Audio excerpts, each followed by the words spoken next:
Good afternoon, everyone. It's really great to see everyone.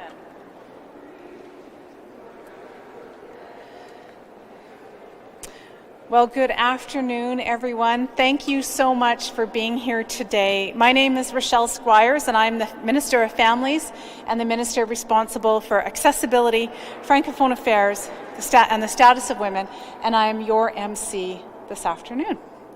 I am pleased to be joined today by Premier Heather Stefanson, Scott Smith, who is the Chair of Abilities Manitoba, John Leggett, the Chief Executive Officer of Saint Amant, Rachel Smith, the President of the Family Advocacy Network, and I have a really incredibly special guest here, Jessica Croy, who is an individual with lived experience and is also my advisor on disability issues. So I would like to begin that we are on Treaty 1 territory, the traditional territory of the Anishinaabe, Cree, Ojibwe, Dakota, and Dene peoples, and the homeland of the Métis Nation. We respect the treaties that were made on these territories, and we are committed to working in partnership with First Nations, Métis, Inuit in the spirit of collaboration and reconciliation. I would also like to recognize that we have many notable guests from the disability community joining us here today.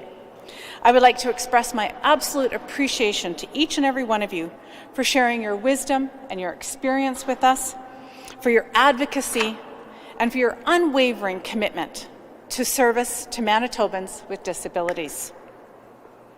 I would also like to thank Something Beautiful, the Buffalo Stone Cafe, which is operated by the participants in the Community Living Interlake Division, for providing catering for this afternoon's event.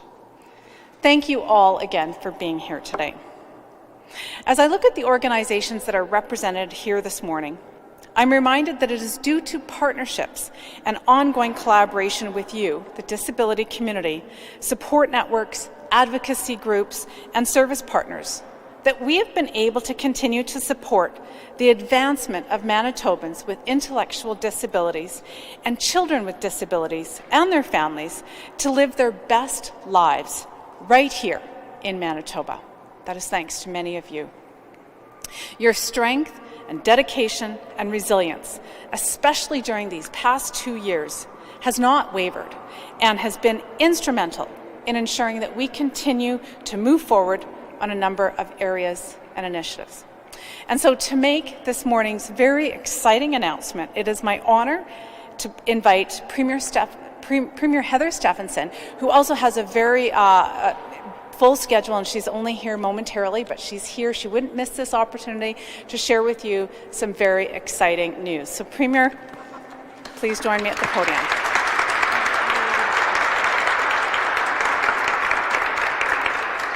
Thank you very much, Minister. Just an honor to be here with so many familiar faces today. Thank you for coming down to the Manitoba Legislature. It's great to be here in person again with all of you, and thank you for everything that you've done in our community.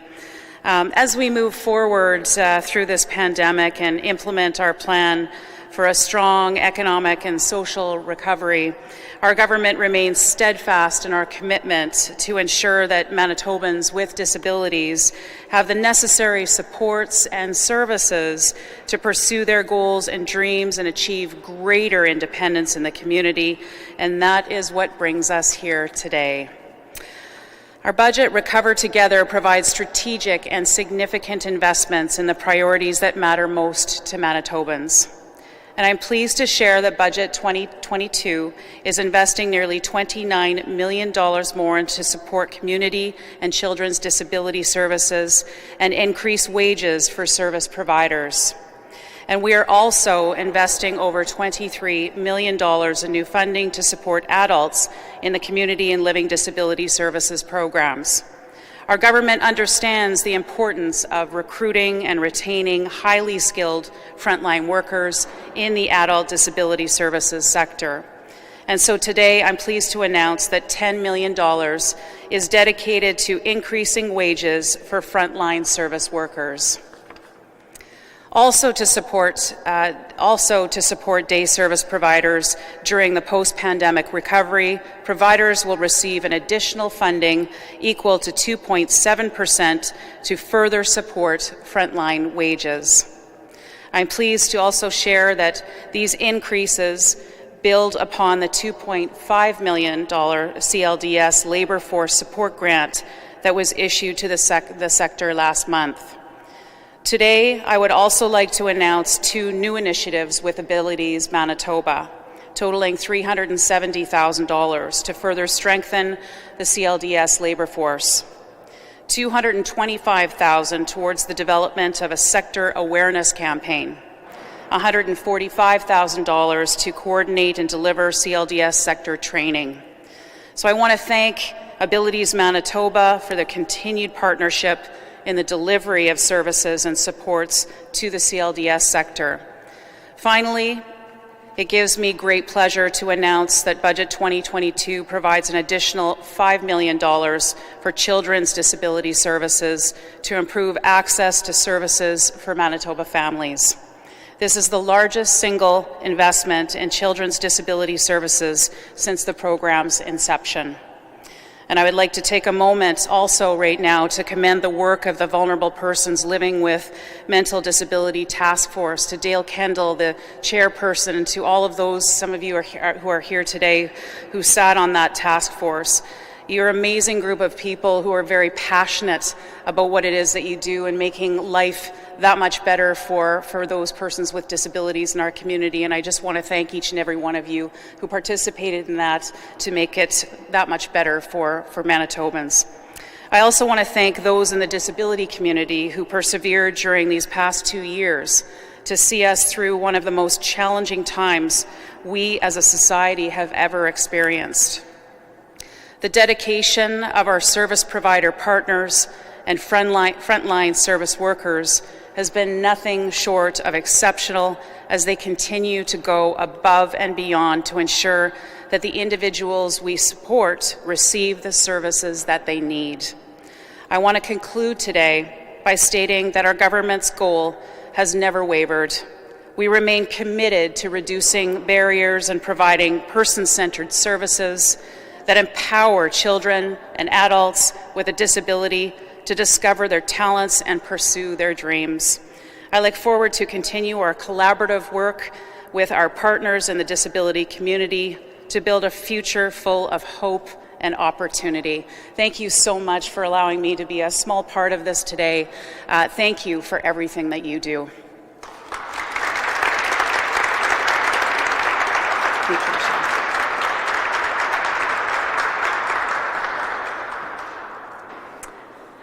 Thank you, Premier Stephenson, for that wonderful announcement this afternoon. I am pleased to share that we have continued to make progress on supporting the specific and unique needs of Manitobans with severe and prolonged disabilities. Our government has laid the groundwork for the development of an income support program tailored to meet the unique needs of these Manitobans. This past fall, after significant public engagement, our government passed Bill 72, the Disability Support Act. This legislation supports the creation of a new dignified income support program for persons with severe and prolonged disabilities that will be separate from the Employment and Income Assistance Program. I am pleased to share that in preparation for its launch later this year, Budget 2022 commits $12 million in initial funding to support this new program. You can look forward to hearing more details about the plans for this program, including additional opportunities for input and feedback as this year progresses. It is now my honor to call on Scott Smith, the Chair of Abilities Board, to provide some remarks.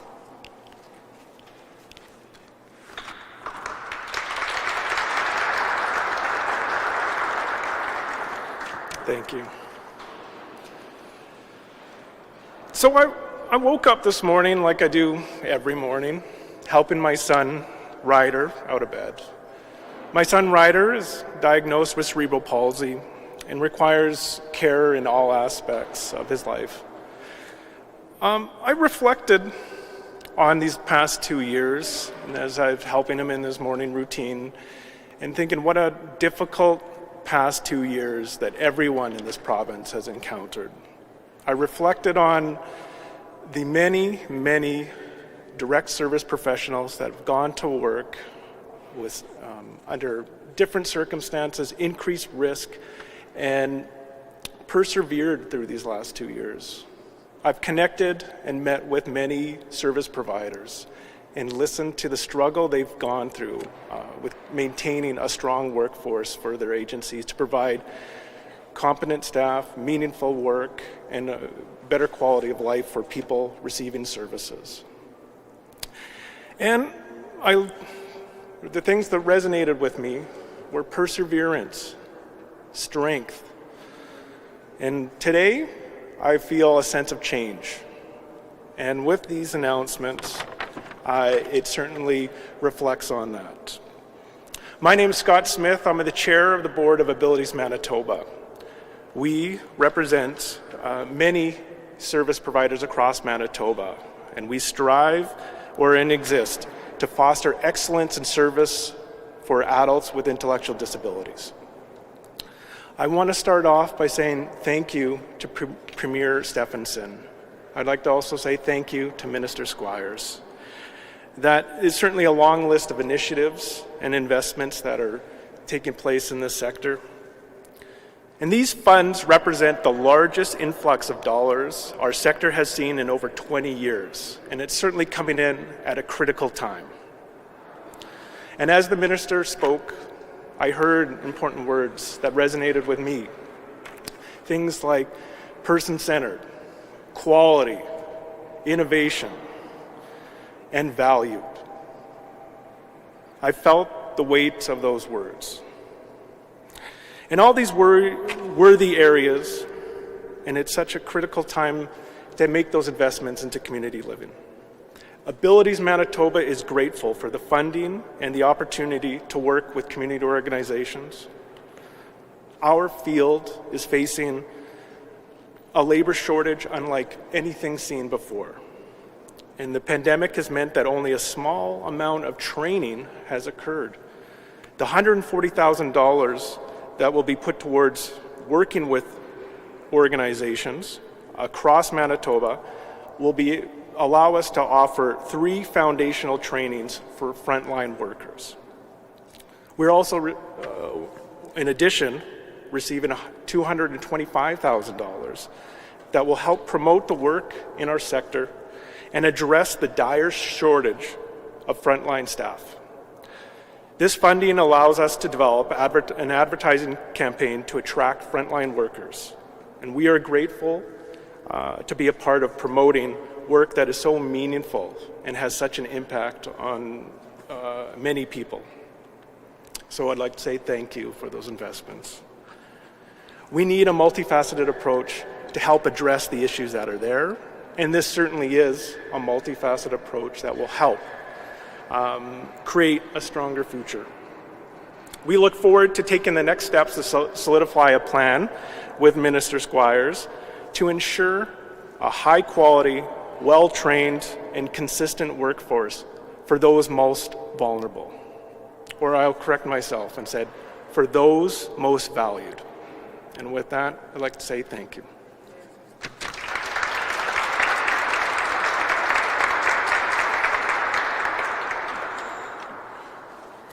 Most valued. I love that phrase. Thank you, Scott. Our continued partnership with Abilities Manitoba, as well as your members and our CLDS service delivery partners, is invaluable to supporting people with intellectual disabilities to live meaningful lives in our community. So thank you for everything that you do and that your community does. I would now like to call on John Leggett, the Chief Executive Officer of St. Amant, to say a few words.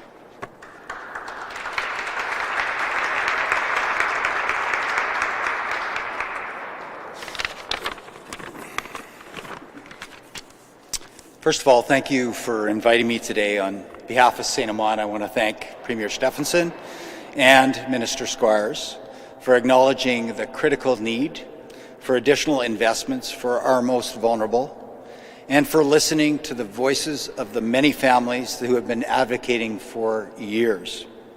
This is a very encouraging step. We've seen the difference that meaningful support means for families at St. Amant. We're seeing it every day in our new respite home here in Winnipeg and the one we're soon to open in Brandon.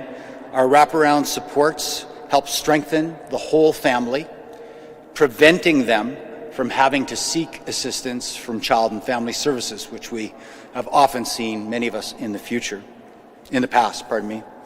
One of the biggest challenges for families is access to services. We're very happy to see the investment in therapy and case management services, which should reduce the waiting time for all families. I also want to thank the Department of Families for its commitment to the recommendations from the Vulnerable Persons Task Force. The investment and commitment to both person-centered planning and the strengthening of support networks is an encouraging start to the full implementation of the recommendations. So again, thank you to this government for listening to families and prioritizing children with disabilities. Thank you very much.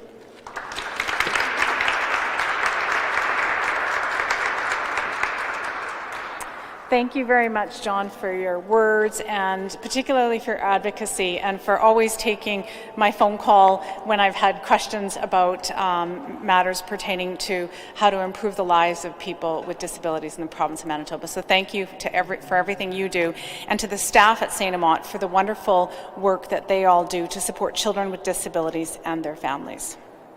I would now like to call upon Rachel Smith, the President of the Family Advocacy Network, to provide some comments. Rachel.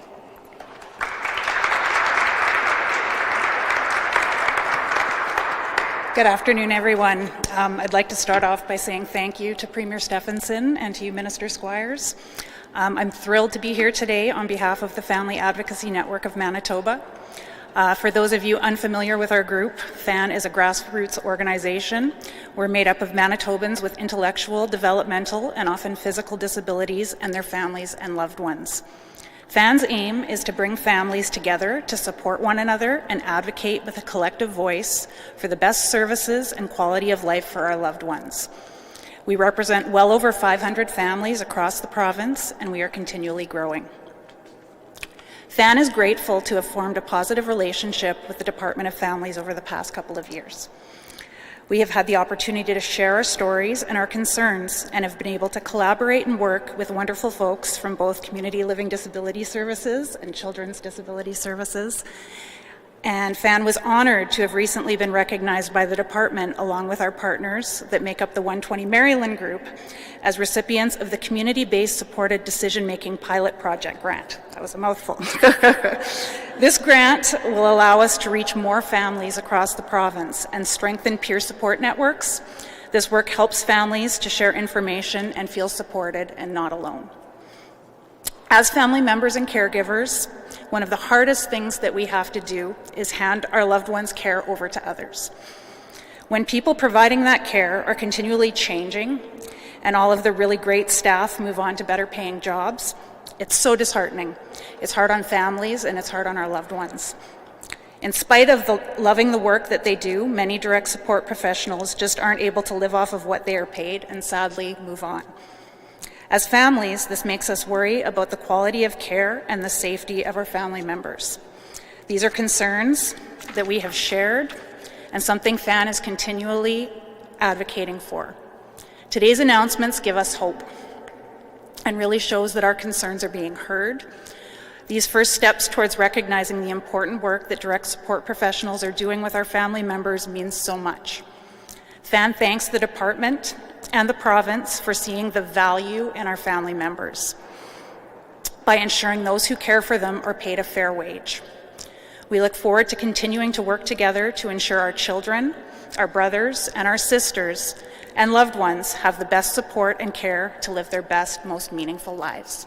Thank you very much.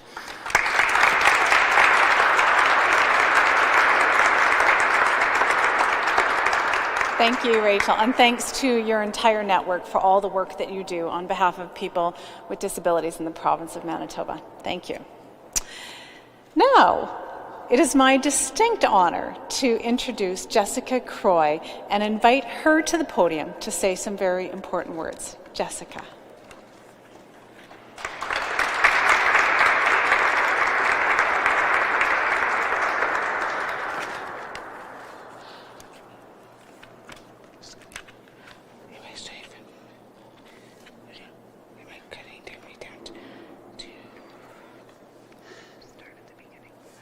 Okay. Hi, my name is Jessica Coy, and I am the Special Advisor to Minister Squires on disability issues. I was very happy to hear that the government of Manitoba is going to give direct support staff better wages.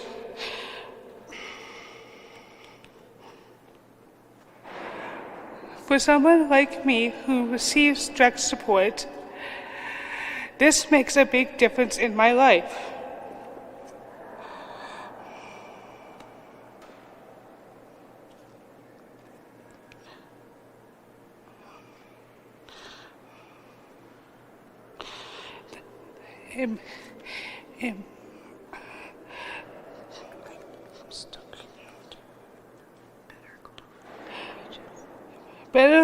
Better wages mean qualified staff to support me. I've had really good staff, but the really good staff leave because they find better jobs with better pay. If my support agency could pay the staff a better wage, they wouldn't have to go look for jobs somewhere else.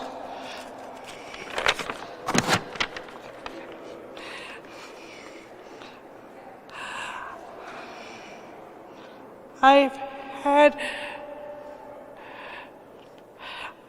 had staff tell me that I was just a paycheck to them. I've had staff disrespect me and my home. Oh, sorry. Continue on here.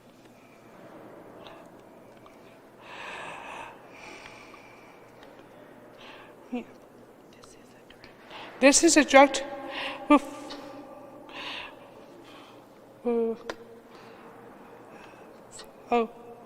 result of little training and underqualified staff. This doesn't feel good, and it makes me feel like less of a person.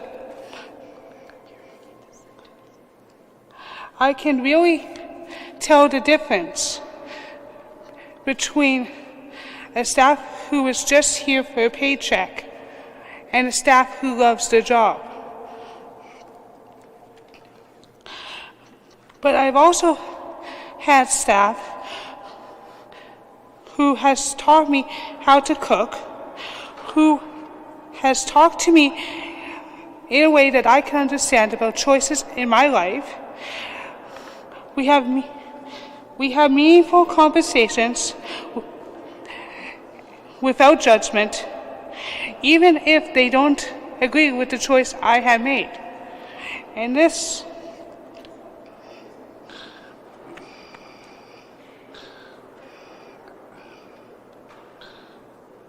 makes me feel like my choices are being heard. This helps me get further in my life.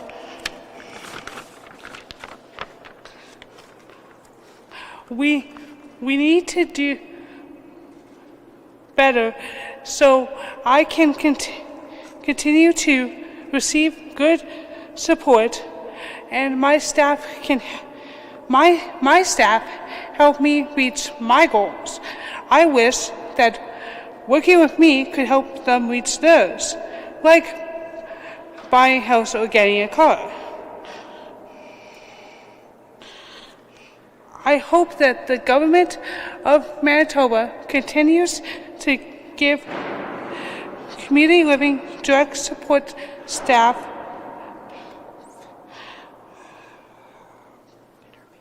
better wages so I can continue to live my best life.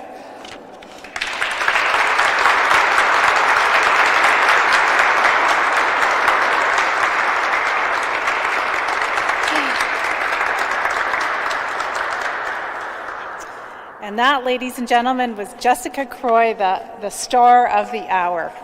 I just want, yeah, absolutely. Let's give her another round of applause.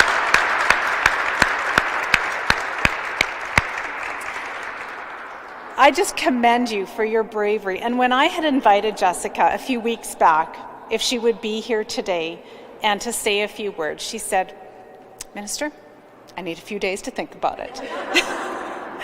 And I thought, oh dear, I don't know if she's going to do it. But thank you so much, Jessica, for getting back to me, for accepting this invitation to speak this morning. We know it's not easy to public speak, but Jessica's getting a lot of practice. She was also a presenter at committee for Bill 72, and that is another experience that is very intimidating oftentimes for members of the public. And Jessica was very pleased and very articulate at committee the other night. So I just really appreciate everything you do as the special advisor to the Minister of Families and for advocating for your entire community. Thank you, Jessica.